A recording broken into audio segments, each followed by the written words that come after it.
viendo y sintetizando para que todos tengamos, conocer la opinión de Inés. Así que antes de presentarla, bueno, la voy a presentar primero, después, o mejor le voy a dar la palabra a David Stallman en nombre de la DAIA, al vicepresidente de la DAIA, para que haga una apertura, y después yo la voy a presentar a Inés y la vamos a escuchar, que para eso estamos acá. Sí, David. Bueno, buenas tardes a todos. Gracias por estar con nosotros. Quiero presentarles a Inés Capdevila, secretaria de redacción de temas internacionales del diario La Nación, una periodista que creo que se ha destacado por el profundo conocimiento que tiene de lo que pasa afuera, lejos de nuestras fronteras, que es el resto del mundo. Así que no voy a tomarme mucho tiempo para decirle que más que la respetamos mucho, yo personalmente la sigo con mucho interés y quiero que compartamos todos lo que ella nos va a decir esta tarde sobre un tema que creo que es muy importante, que es cómo la pandemia ha tenido una consecuencia que no es ni médica ni social, sino más bien política, como lo dice el título de la charla de hoy, la democracia en el mundo. Pareciera una cosa muy difícil y muy rara de entender, pero bueno, dejemos que Inés nos explique. Bárbaro, muchas gracias, David. Bueno, y ahora sí. Perdón, David, se había cortado, por eso no te escuché. Bueno, Inés, ahora sí la presento a Inés, que es, bueno, ustedes la conocen, es periodista especializada en asuntos, en temas globales, secretaria de redacción del diario La Nación. En su carrera cubrió un montón de hechos políticos, desde desastres naturales, golpe de Estado, hasta situaciones más virtuosas como elecciones y coronaciones de presidente y demás. Así que ella tiene una mirada política, pero creo que además tiene una mirada sobre la sociedad, sobre cómo impactan los procesos políticos internacionales en los países en los que suceden, pero también a nivel global. Entonces me parece que esa mirada va a ser muy enriquecedora para todos nosotros. Así que Inés, te dejo tu presentación y después seguimos ahí intercambiando algunas preguntas. Muchas gracias. Muchísimas gracias, Damián. Buenas tardes a todos y gracias por seguirme en estos 20 minutos. Bueno, voy a retomar donde dejó David, que David hizo una muy buena síntesis de lo que estoy por decir, que es básicamente, nosotros somos muy conscientes del efecto que la pandemia tiene en nuestra vida diaria, en la salud del país y sobre todo en la economía. ¿Por qué somos conscientes? Porque lo vivimos día a día, nos lo enfrentamos en nuestra vida diaria. Las implicancias institucionales, las implicancias políticas están un poquito más escondidas, pero no dejan de ser igualmente inquietantes y probablemente sean aquellas que más impacto a largo plazo van a tener. ¿Somos el único país así? No, esto le sucede a todos los países del mundo. Y por eso la Argentina, que hoy tiene una mirada tan ensimismada, podría abrir sus ojos y mirar lo que sucede en el resto del mundo, y no para rescatar los malos ejemplos solamente, sino para mirar aquellos procesos institucionales que le han servido a los países para lidiar con esta situación tan inédita y tan incierta. ¿Estamos en un proceso de deterioro de la democracia en el mundo? Sí, la respuesta es contundente, no lo digo yo, hay 3 informes globales de muchísimo prestigio, uno es Freedom House, el otro es de una universidad alemana que se llama Democratic Matrix, y el otro es del Economist Intelligence Unit, que es el índice democrático, que lo dicen muy simplemente, no dejan ningún lugar a dudas. Sí, ¿es propio de la pandemia? No, antecede a la pandemia y la antecede por lo menos una década. Hubo momentos de inflexión democrática en el mundo y lo que estos 3 informes llegan a un consenso es que estamos en una tercera ola de reforma democrática. Y es una tercera ola de reforma democrática no hacia adelante, sino hacia atrás. ¿Quiere decir que estamos frente a un quiebre global de la democracia? La respuesta es también bastante contundente y consensuada entre los 3 informes anuales, dicen no es que vamos a dejar de tener a la democracia como un régimen imperante y la gran mayoría de los países se va a inclinar a la autocracia. Pero se está formando una gran ola de hibridación, una mezcla de democracia y autocracia, que está empezando a seducir a muchos gobiernos. Y ese es el peligro, y es acá donde Argentina no está exenta. Argentina, en estos 3 informes, ocupa el mismo lugar. La llaman una democracia imperfecta, una democracia moderada, otros, o deficiente, pero está en el rango democrático. Pero, ojo, porque empieza a bajar. Y ahí está el gran desafío argentino hacia adelante. Voy a empezar con un pequeño paneo de por qué nosotros creemos hoy que creemos y vivimos la democracia como un régimen en peligro.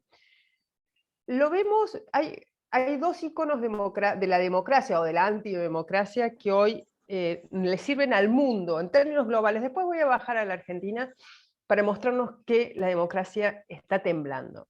Primero, los problemas en Estados Unidos, en Europa, que son los 2 grandes íconos de la salud democrática, el modelo democrático que el resto del mundo observa, y después la emergencia de una China autocrática, cada vez más autocrática, porque si hay algo que Xi Jinping se vanagloria es de ir cerrando cualquier beta que pudiese haber de flexibilización del régimen chino. Y son 2 modelos contrapuestos, uno que empieza a desgastarse y otro que empieza a ganar a poder en el resto del mundo, frente a los cuales el resto del mundo no solo empieza a necesitar ubicarse en el medio, sino empieza a ver con cierta observación de si a China le va bien con esto, el modelo de imitación de China, si le va bien con este modelo, ¿por qué nosotros no? Y ojo con ese modelo de imitación, porque no es un modelo de imitación, como estos informes señalan, que está sucediendo en Europa del Este, sino también que está sucediendo en América Latina. La excusa de que las democracias son muy imperfectas, incluso en Estados Unidos, en Gran Bretaña, en algunos países centrales europeos como Francia y España, donde empiezan a emerger voces antidemocráticas, siempre en los extremos del arco ideológico, les sirve a los gobiernos de continentes donde la democracia está mucho menos madura para decir, bueno, si a ellos les funciona esto y esto resulta ser tan imperfecto, ¿por qué nosotros no vamos a hacer eso? Y hoy, no sé si en la política argentina empieza a haber ciertos elementos, es decir, ojo, que el modelo del PCCH, el Partido Comunista Chino, no es un modelo que pueda, es un modelo que puede atraernos. Hay ciertas voces, son muy tenues, pero ya sabemos que todas las amenazas a la democracia empiezan de forma tenue y que hay un momento en que una sociedad se ve interpelada a frenarlas. Eso por un lado. Entonces, Europa y Estados Unidos, por un lado, con una tensión democrática que le pone en riesgo este concepto de la democracia liberal de Occidente, y China, que empieza a seducir económicamente, pero también con ciertas ideas políticas al resto del mundo, y ahí tenemos el primer marco global para el deterioro democrático. Vamos bajando, bajemos a América Latina. Ya lo vimos en este año nada más, no hace falta verlo más, que hay 3 regímenes con los que la Argentina gobernada por la alianza del presidente Fernández y el kirchnerismo, busca emparentarse, que son los tres grandes autocracias de América Latina hoy, Cuba, Venezuela y Nicaragua, que están bien fijas ahí. Y vemos cómo son motivo de cuestionamientos, son motivo de presión internacional, son escenario de protestas, algunas más masivas que otras, son escenario de violencia y rebelión popular, pero son regímenes que se mantienen firmes. ¿Por qué? Porque han sabido perfeccionar el reino de la mano dura. Y contra eso, la democracia a veces le cuesta mucho ofrecer alternativas que no impliquen, como lo está viendo hoy la Argentina, que no implique soltar la mano acá, pero también evitar que surjan problemas. En el 83, Alfonsín dijo, con la democracia se come también. Hoy hay muchos en la Argentina que no comen. Y lo primero que se culpa es la democracia. Entonces ahí también está uno de los desafíos de la democracia. Es un régimen al cual el resto del mundo, hoy los regímenes democráticos abarcan el 40% de la población global, el 50% de los países por el 40% de la población, porque hay dos regímenes que son China e India. India es híbrido, que tienen entre sí algo así como cerca de 3.000 millones de habitantes. Bien, ese rasgo de la democracia que no puede ofrecer todas las respuestas, y una autocracia que lo vemos en América Latina, que tampoco ofrece todas las respuestas, porque son autocracias que se olvidan de enfrentarse a los problemas de la gente, se olvidan de ofrecer respuestas a esos problemas, pero tienen el completo control. Entonces ahí es donde empiezan las tensiones en América Latina. Y es donde la pandemia empieza a hacer estragos. ¿Por qué? ¿Cuáles son las consecuencias más directas que ha tenido la pandemia sobre los procesos institucionales o la democracia en todo el mundo? El recorte de las libertades civiles. Hoy en la Argentina no podemos viajar. Hay muchas excusas, algunas son más científicas que otras, pero no podemos viajar. El movimiento de capitales está restringido. Son muchas las restricciones. Hay otra pata flaca a la democracia que identifican todos, hoy la gran mayoría de académicos, y estos tres informes, que es las divisiones que empieza a generar la pandemia. Sobre todo el año pasado, seguramente todos nos acordamos de, si salías a correr, eras prácticamente un asesino porque ponías en riesgo a la población. Si llamabas a que volvieran las clases presenciales, eras un asesino. Esa categorización maniquea, esa división de los discursos, no hace más que generar grietas que se van profundizando y también le van restando credibilidad al sistema como funciona. Entonces, esas son las dos grandes piedras que la pandemia le arroja a esta democracia que tiembla. Pero no son las únicas que vienen desde hace mucho tiempo. En América Latina en particular, que junto con Europa del Este son las dos zonas que en los fines de los 80, comienzos de los 90, hasta la primera mitad de los 90, prometían ser el nuevo reino de la democracia, porque salíamos nosotros de dictadura. Europa del Este empezaba a emerger de la ex Unión Soviética, con la ex Unión Soviética desmembrada. La democracia se planteaba como la solución a todos nuestros males. Y así fuimos todos los países de América Latina y Europa del Este encaminándonos hacia ese sistema.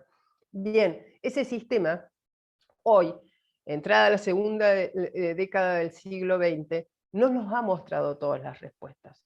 Porque si bien tuvimos una muy buena década en toda la región, entre 2000 y 2010, una década de mucho crecimiento, de mucha reducción de la pobreza y de la desigualdad, esta última década ha sido de retroceso en casi todos los aspectos de la vida diaria de la gente. La economía, la seguridad, que esa es una de las otras grandes amenazas a la democracia, y la salud, que es lo que viene a coronar la pandemia. Entonces, estamos en un proceso de absoluta deterioro. Algunos le llaman recesión democrática, otros le llaman giro antidemocrático, otros le llaman hibridización. Pero estamos en ese momento bisagra. ¿Cómo vamos a hacer para salir de ahí? Bien, hay países que esta eclosión, este momento bisagra lo vivieron hace poco. Y algunos ven un camino un poco más oscuro, se encuentran ahora en un camino un poco más oscuro, y otros están empezando a volver a ver la luz. Y acá me detengo para hablar de dos países antagónicos. El primero es Chile. Chile, en todos los informes, estos que les nombraba, está siempre arriba. Es una de las tres democracias más sólidas de América Latina, junto con Uruguay y Costa Rica, según estos informes. ¿Qué sucedió en Chile en octubre del 2018? Básicamente una gran olla a presión explotó. Explotó y tuvo al país absolutamente hackeado durante 2 o 3 meses. Pero Chile, con mucho dolor, con mucho esfuerzo, logró reencaminarse, encontró una vía de escape que fue su proceso constitucional, su reforma constitucional, y ahora votada en una asamblea constituyente que va a empezar. ¿Va a ser la constitución que todos los chilenos quieran? No, no va a ser la constitución que todos los chilenos quieran, porque la distribución de fuerzas es completamente diferente a la distribución de fuerzas que viene gobernando Chile desde la llegada de la democracia, completamente diferente. Pero es una constitución más incluyente. Y ese es uno de los grandes problemas de la democracia hoy, acá en Argentina, en Chile, en Hungría, Polonia, Francia, Gran Bretaña y Estados Unidos. Las democracias que empiezan a excluir, y no importa a quién excluimos, no importa si excluimos a la extrema derecha o si excluimos a la extrema izquierda, las democracias que empiezan a excluir son las que van generando los bolsones de insatisfacción que después se transforman en grandes amenazas a la democracia. Chile lo que hizo con el proceso constituyente es incluir a todos. ¿Qué va a salir de ahí? Muchos dicen, va a salir algo que va a ser un Frankenstein y nos vamos a transformar en Argentina en lugar de seguir siendo la Suiza de América Latina. No, no lo sabemos, no lo sabemos. Pero ahí están actuando los resortes democráticos. Vamos a otro país, Perú. Perú, como Chile, tuvo la oportunidad económica de crecer, pero Perú no creó los resortes institucionales ni económicos para incluir en ese proceso de crecimiento a toda la población. ¿Y qué sucedió?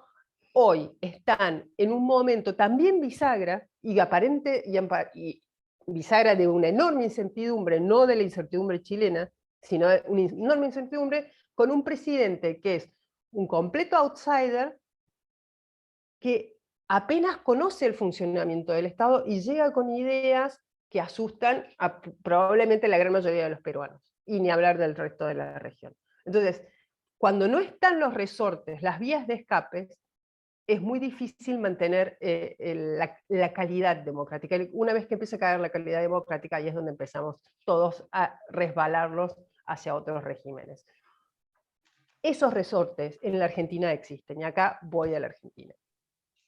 Hoy en la Argentina tenemos dos posturas. Hay una postura que dice, con este gobierno y con el kirchnerismo, estamos en el camino de Venezuela, Cuba y Nicaragua. Después tenemos otra postura del otro lado que dice, no podemos volver al gobierno del PRO, o de Cambiemos, o de como se llame nuevamente la coalición opositora, porque son de centro-derecha, son de derecha, y eso es lo mismo que la dictadura.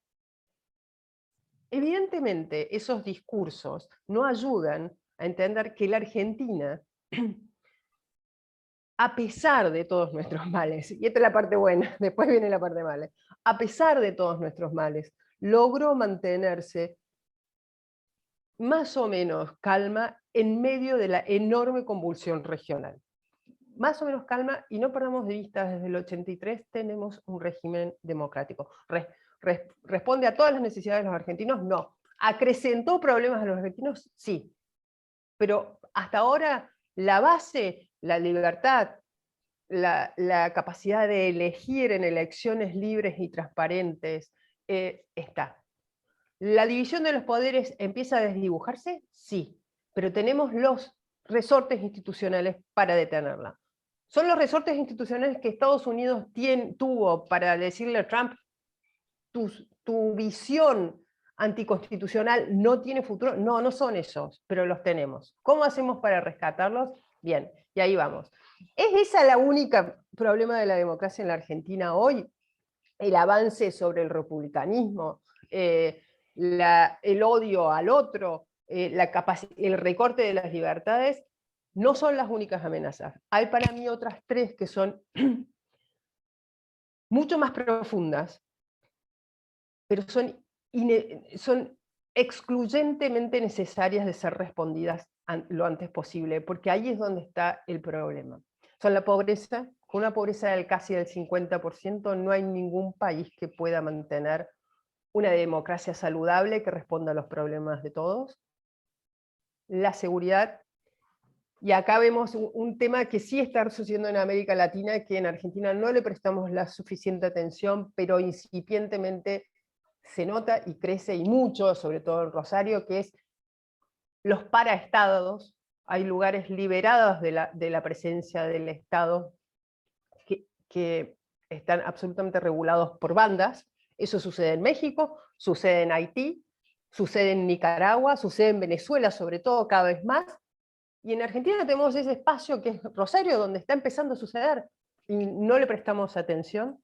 Y hay otra cosa que parece muy lejana, parece incluso hasta innecesaria, pero es la fragmentación de nuestra región. La Unión Europea se fundó como una forma o como la mejor salida para evitar nuevas guerras en Europa. El Mercosur se fundó como una de las salidas, o la mejor salida de resguardar las democracias en 3 países que acababan de reencontrarse con ella. El Mercosur ya casi no existe. La Argentina está peleada con todos sus vecinos. Las alianzas regionales se han desdibujado, no tienen peso para resolver ninguno de los países. Entonces, esos 3 problemas, si no los resolvemos, no vamos a poder darle mayor vitalidad a los resortes institucionales que necesitamos para mantener la Argentina. Y hay otro que tiene que ver con el resorte institucional, es un cuarto, que es la capacidad del Estado. Un Estado grande no necesariamente equivale a un Estado ágil, dinámico y musculoso. Y tal vez eso también es necesario de empezar a discutir y rever en esta Argentina de hoy, que está en un momento bisagra y que necesita sí o sí empezar a recuperar su salud democrática, porque si no, lo que nos espera es un régimen híbrido. Y ahí es donde empiezan los problemas. Bueno, muy bien, Inés, muchísimas gracias, muy claro, hiciste un análisis, nos llevaste por todo el mundo, en un análisis muy preciso. Y yo quería empezar a preguntarte sobre un tema que obviamente, bueno, preocupa a todo el mundo, pero puntualmente también a la DAIA como una organización de derechos humanos y que combate la discriminación, que tiene que ver con los discursos de odio o la aparición de un discurso muy antiderechos o contra las minorías, y ya no dentro del debate público simplemente o en las redes sociales y demás, sino que han llegado líderes muy fuertes, muy poderosos de países muy importantes. Me animo a nombrar a Trump, me animo a nombrar a Bolsonaro, Boris Johnson en algún momento también, quizás después se moderó un poco más, ni hay que hablar de Hungría, ni hay que hablar de Polonia. Vos, antes de meternos de vuelta del tema de la democracia, ¿cómo ves este fenómeno? Digo, viendo también que Merkel se está retirando ya del poder en Alemania, como líderes más socialdemócratas, ¿vos ves eso como un tema más preocupante o pensás, así como los países tienen resortes para contener a sus liderazgos, no sé, la Unión Europea y demás pueden contener también la aparición de estos liderazgos que son muy preocupantes, porque de vuelta llegan a posiciones de poder, digo, alternativa por Alemania, un partido neonazi, la tercera fuerza política de Alemania, digo, ¿cómo se llegó a esto? Mira, son varias preguntas en una. Los discursos Sí, de odio, sí, los discursos de odio siempre existieron. La historia lo muestra, y a veces lo muestra con una agudeza y una crudeza descarnada que no nos deja más que lecciones. ¿Cuál es la diferencia hoy que hace que sea una de las grandes amenazas sobre la democracia hoy? Son las redes sociales. Que el discurso del odio no tiene ningún filtro. Entonces, hay un discurso de odio que no tiene ningún filtro y que se reproduce muy fácilmente, con un montón de dispositivos que lo hacen cada vez más atractivo. ¿Para quiénes? Para minorías que siempre existieron, que estuvieron dispuestas a, sea porque se sienten rechazados, sea porque se sienten olvidados o dejados de lado, sea porque simplemente su forma de ser parte de una sociedad es odiando. Esas minorías reproducen esos discursos y van ganando adeptos. Porque otro de los grandes males hoy es nosotros, y acá me incluyo a los medios, hemos sido muy ineficientes en contener el auge de las teorías conspirativas y de la anticiencia y del conocimiento falso. No es fácil, no es nada fácil, porque además es el arma de ciertos países. Una de las grandes fábricas o usinas hoy rusas es la de la desinformación. Es un arma de la guerra escondida entre países. Entonces, no es fácil restringir eso. Ese es el discurso del odio multiplicado hoy, que encuentra minorías que, ¿cuál es el otro elemento novedoso? Son minorías que, al ser tan vocales, empiezan a generar ruido político, ruido electoral, que es lo que sucede, como vos decís, Damián, en Alemania con alternativa, con Vox en España, con el ex Frente Nacional en Francia. ¿Y qué sucede? Al generar ese ruido electoral y al ir fragmentándose y debilitándose los partidos tradicionales, esas minorías proporcionalmente ganan peso, sobre todo en sistemas parlamentarios. Estoy hablando fundamentalmente de Europa. ¿Y qué implica? Que los ex partidos tradicionales o para no perder votos empiezan o bien a adoptar ese discurso o porciones de ese discurso o a incorporarlos en su estructura organizativa. Y eso los legitima el discurso de odio. Y ahí es donde se transforma en un enorme peligro, porque está dentro del sistema ya. El discurso de odio siempre estuvo fuera del sistema y ahí es más fácil de combatir. Es más esquivo, pero es más fácil. Pero cuando se legitima dentro de un partido tradicional, ahí es donde se transforma. Eso sucede, esa tensión está en todos lados. Está en los dilemas del PP para lidiar con Vox, en los dilemas de la derecha y la centroderecha alemana para lidiar con la alternativa por Alemania. Pero estamos hablando de la Europa central, no de la ex-Europa del Este, no Polonia y Hungría, que a mí me parece que son dos experimentos en sí mismos. Pero si nosotros vamos a la experiencia electoral más reciente, nos damos cuenta que siguen existiendo en Europa los cortafuegos contra el discurso de odio. Y es el ex Frente Nacional. Si nosotros analizamos la historia de las Le Pen hoy, vamos viendo cómo van cediendo en su discurso de odio. Y aún así siguen perdiendo. Sí, la derecha en Francia, la extrema izquierda tienen un montón de peso político, pero la derecha, el Frente Nacional, que era el discurso de odio personificado y poderoso e influyente, empieza a perder peso político, peso electoral fundamentalmente. Entonces ahí tenés el cortafuegos. Y esas experiencias se van transmitiendo en esta Europa ya casi sin fronteras. El problema de Europa es que no ha sabido, y de la Unión Europea fundamentalmente, es que no ha sabido lidiar, no ha encontrado todavía los recursos para lidiar con los ejemplos de Polonia, Serbia, Hungría, y ahí sí tiene un enorme desafío que yo no veo que le estén encontrando la vuelta. La buscan, pero la propia estructura federal de la Unión Europea hace imposible que pongan en práctica límites a la emergencia de... Hungría ya está cerca de ser una autocracia. El año que viene va a ser fundamental el 2022 porque son las últimas elecciones de Orbán, pero es prácticamente una autocracia. Entonces, Europa tiene el cortafuego, Estados Unidos lo tiene. Yo no veo que esos cortafuegos estén presentes en nuestros países, porque la calidad y la madurez democrática es infinitamente inferior.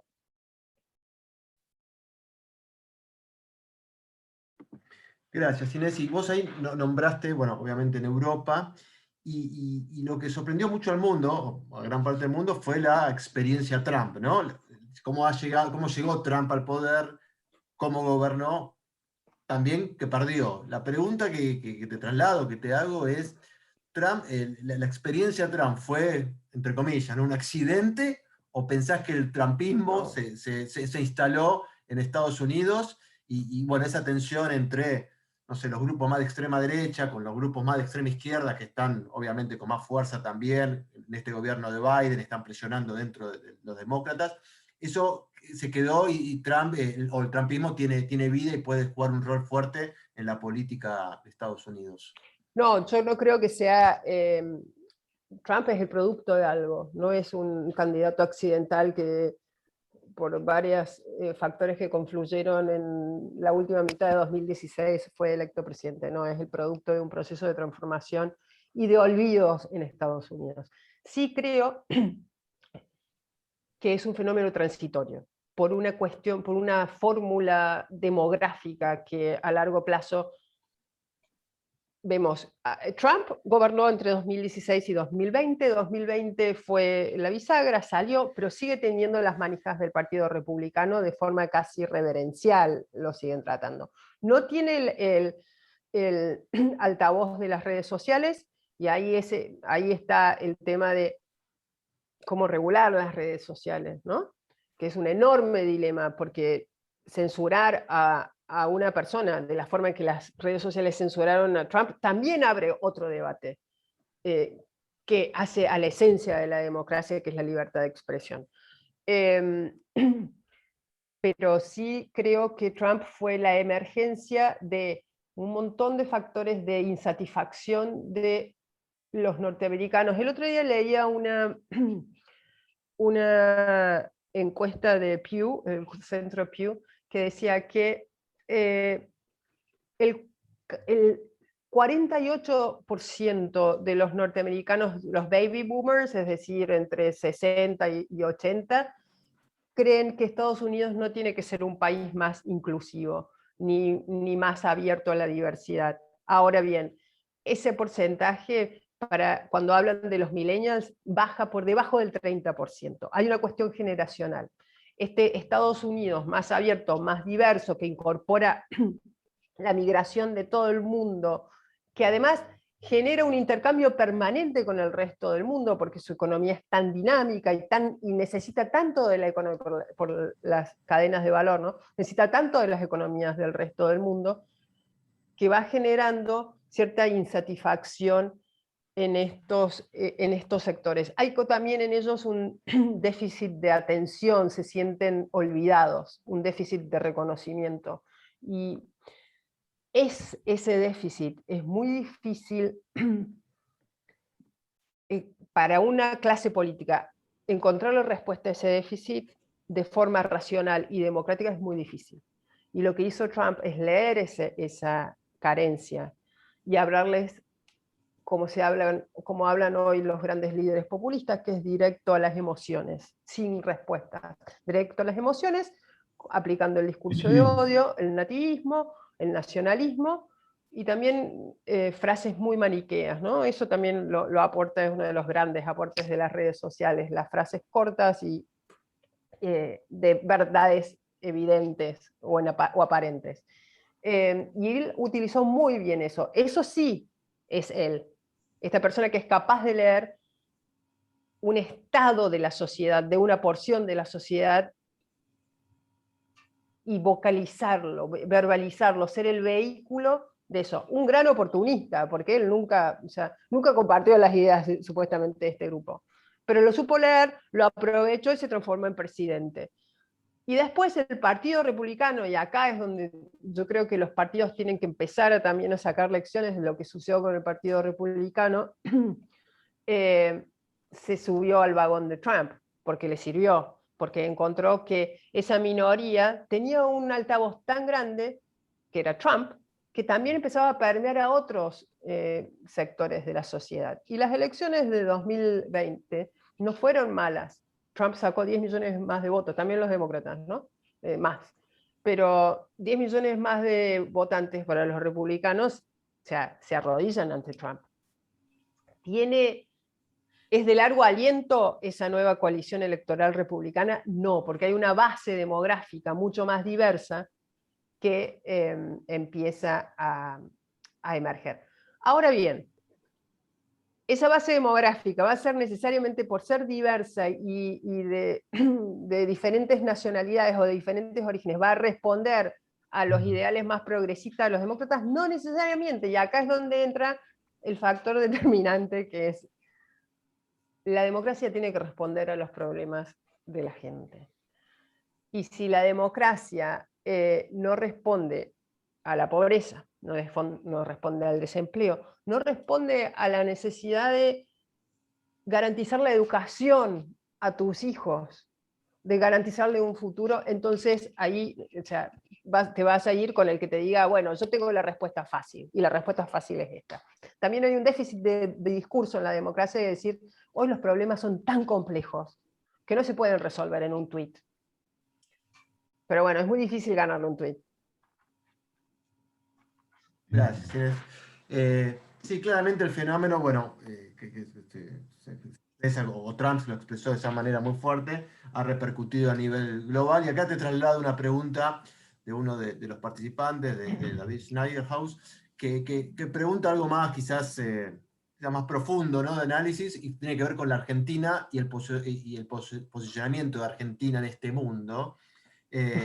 Pregunta si es contagioso el entorno geopolítico o es una debilidad propia de la Argentina, su situación, y si Argentina podría ser diferente con otros vecinos, ¿no? O cuánto te condiciona el vecindario.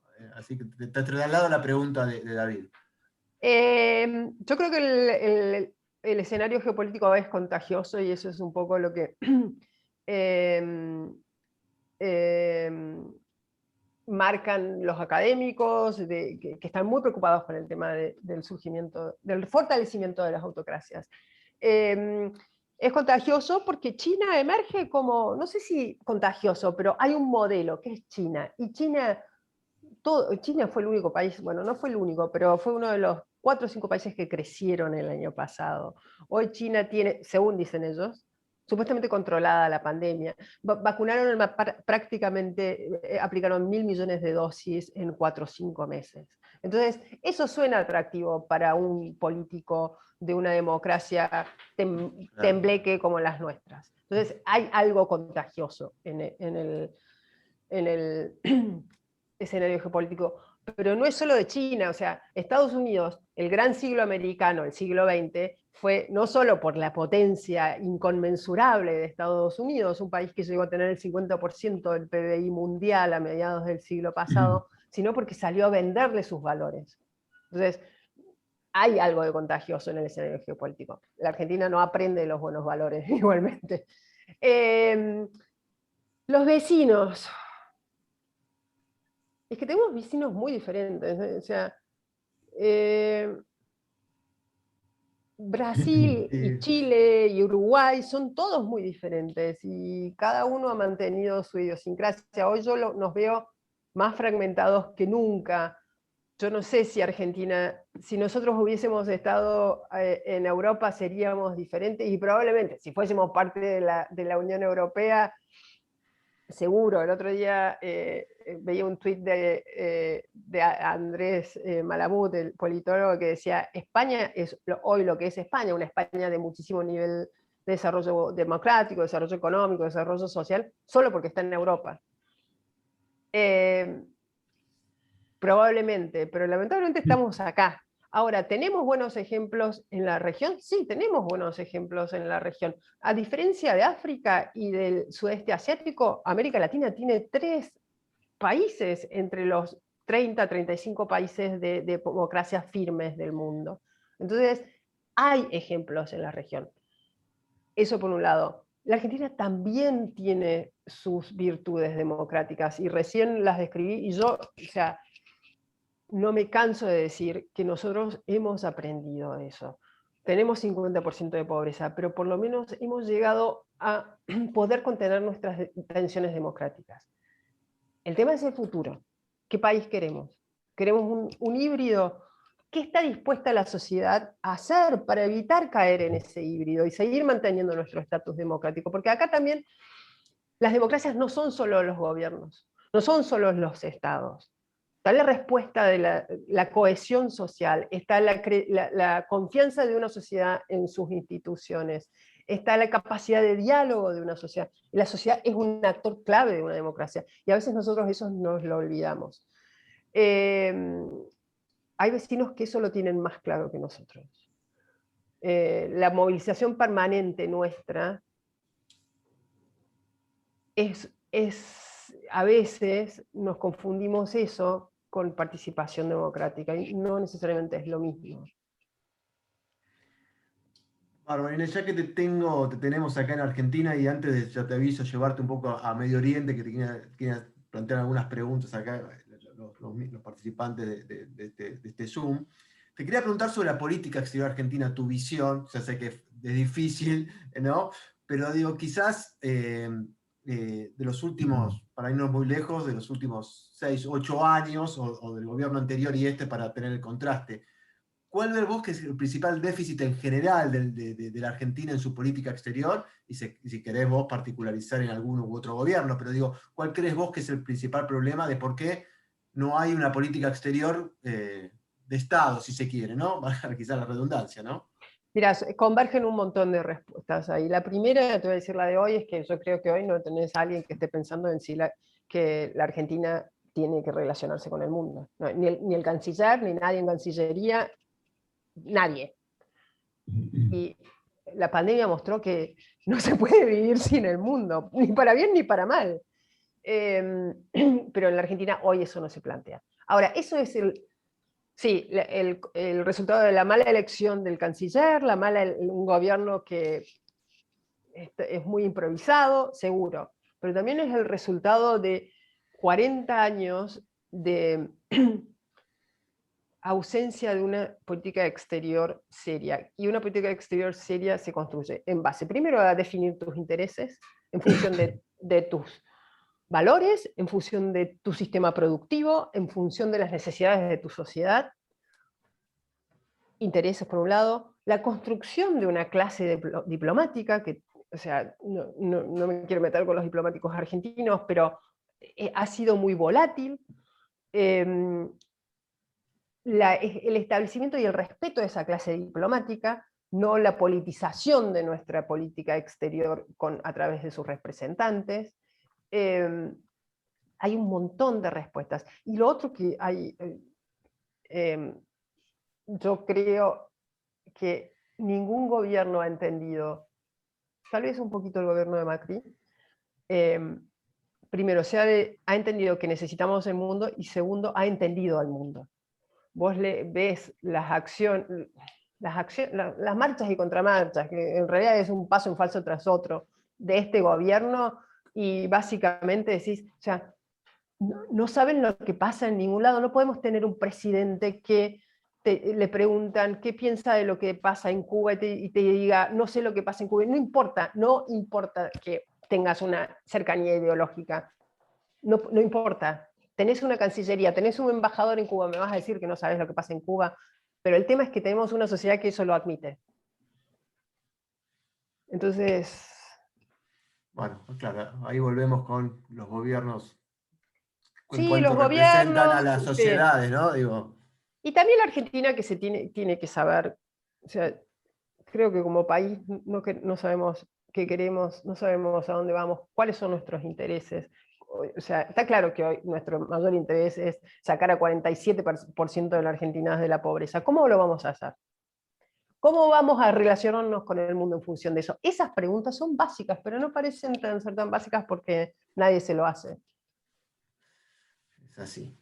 Inés, ya para ir terminando, para cumplir con el compromiso de hacerlo en 1 hora, y sabiendo también que vos estás atravesando también un estado gripal, que bueno, te agradecemos todavía aún más este esfuerzo. Te hago las últimas 2 preguntas, te traslado del público que te está escuchando. Una que tiene que ver con Medio Oriente, y acá hace referencia a lo que fueron las primaveras árabes de hace ya 10 años. ¿Cómo ves vos el desarrollo democrático en Medio Oriente, sobre todo en los países árabes y musulmanes? ¿En qué quedó eso? Si se puede rescatar algo de aquel intento, y cómo un panorama sobre eso, si podés dar tu opinión. No lo veo, no lo veo. Este fin de semana el experimento más prometedor de democracia que había en Medio Oriente o en el norte de África, Túnez, dio 100 pasos para atrás en su proyecto democrático.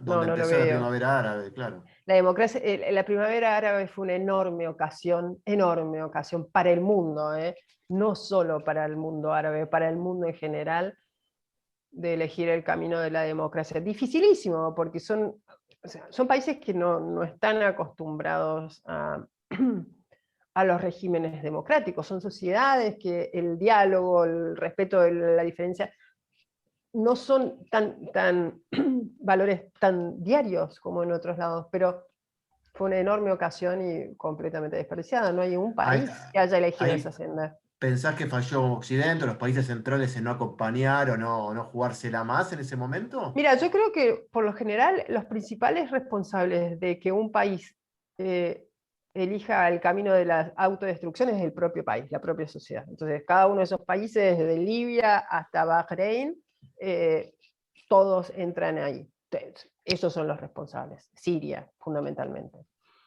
Pero después hay el sistema internacional. Nosotros, el mundo creó en el 45, y en esos 5 años que siguieron al fin de la Segunda Guerra, un sistema internacional para mejorar la calidad de vida, básicamente para mejorar la calidad de vida de todos. Y seguimos teniendo la opresión de Medio Oriente y el norte africano, y bueno, y África también, la pobreza en América Latina, la desigualdad de América Latina.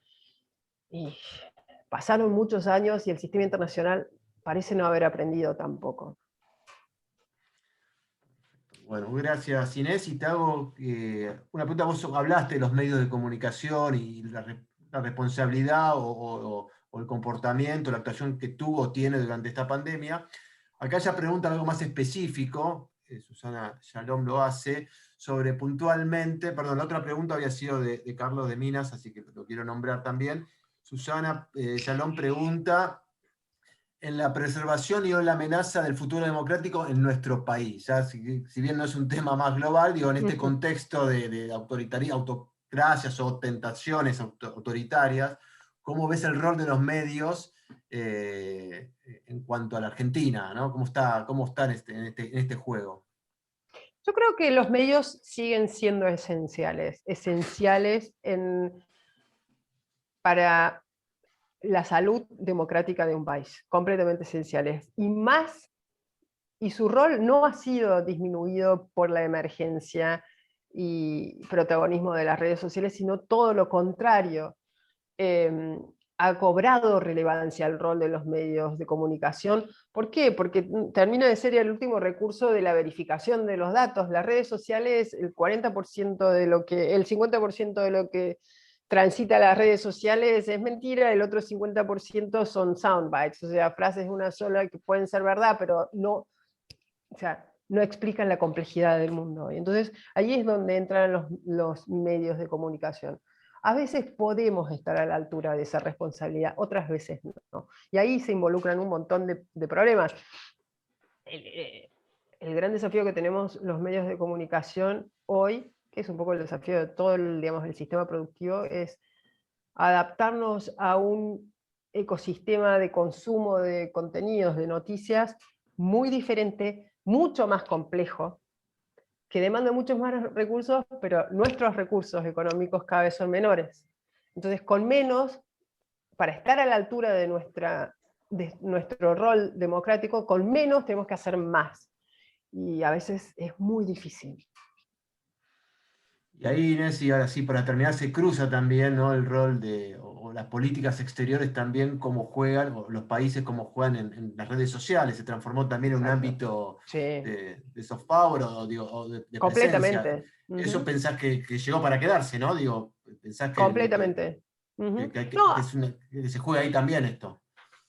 Totalmente. O sea, las redes sociales hoy son el primer escenario, primero, no el último ni tampoco el definitivo, de cualquier batalla, sea una batalla electoral, sea una batalla real, sea una batalla deportiva, o sea, todo lo vivimos, y más con la pandemia, con el encierro, las redes sociales se transformaron en nuestras ventanas al mundo, y ese hábito yo creo que se va a mantener. Excelente. Bueno, Inés, muchísimas gracias. La verdad que creo que hemos disfrutado, más allá de algunas cuestiones que son preocupantes con lo que pasa en el mundo, pero en nombre de la DAI y de todos los que participamos en este Zoom, te agradecemos muchísimo. Quiero agradecerles a todos también la presencia, particularmente a Arturo Flier, secretario de Integración Comunitaria de San Isidro, quien también participó aquí, y a la diputada, la legisladora porteña, Carolina Estebarena. Así que nada, quería nombrarlos, a todos los presentes, a toda la comisión directiva de la DAIA, a sus filiales al interior de la DAIA en el país, a todas las adheridas, bueno, a la comisión política que preparó esta actividad, y de nuevo, sobre todo a vos, Inés, por la predisposición, por todo la garra que le pusiste a todo esto, y bueno, y todo lo que nos enseñaste y nos esclareciste durante esta hora. Así que muchísimas gracias. Muchas gracias a ustedes, la verdad que me encantaron las preguntas, me sentí muy bien en la charla, muchísimas gracias, y que tengan todos una gran semana. Bueno, gracias, Y Inés, esperemos muchas gracias a todos. y que el país esté un poquito mejor más adelante. Seguramente. Es lo fundamental. Gracias, Inés. Muchas gracias a todos, hasta luego. Gracias a todos.